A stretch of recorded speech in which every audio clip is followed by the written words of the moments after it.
wedstrijd tussen Leiden en Flames om de landstitel basketbal. En nou was gisteren hadden de scheidsrechter besloten niet al te vaak voor persoonlijke fouten te fluiten. Hoe is dat bij deze wedstrijd? Nou, daar denken ze vandaag alweer anders over.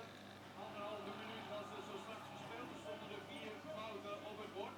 Belangrijker is nu de voorsprong voor Leiden 7 tegen 5. En nog 7 minuten 20 seconden te gaan in het eerste kwart. Het is niet zo dat er van alles wordt afgefloten.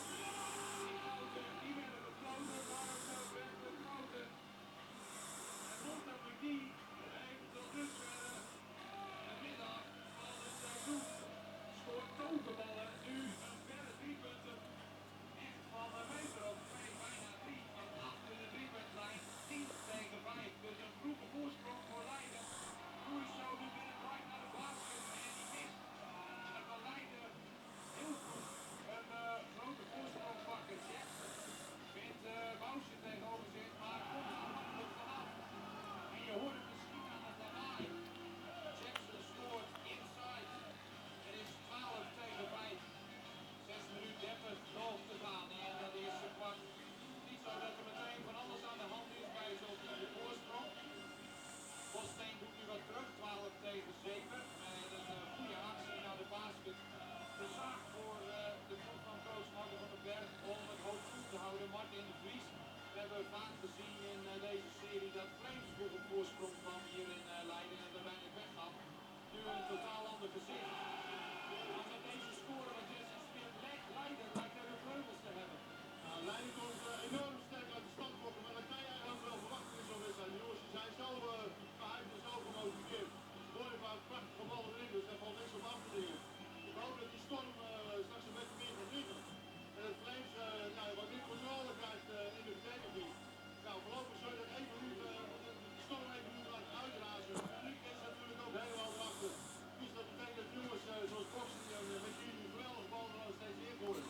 Nou, dat is goed. Goaltending nu van Harrius. Zegt scheidsrechter van de Heuvel bij een actie van Bosley onder de basket. En toch de man die in deze serie groeit en groeit. Scoort gemiddeld zo'n 15 punten per wedstrijd en heeft er nu al 7 in zitten. Dus dat is al bijna op de helft. 7 punten voorsprong voor de thuisploeg. 16 tegen 9 balbezit voor de Groningers. Robin Bosteen wil het van afstand proberen, maar ziet dan de hand van Montemagny in de weg. Dan komt de bal bij Bousje terecht.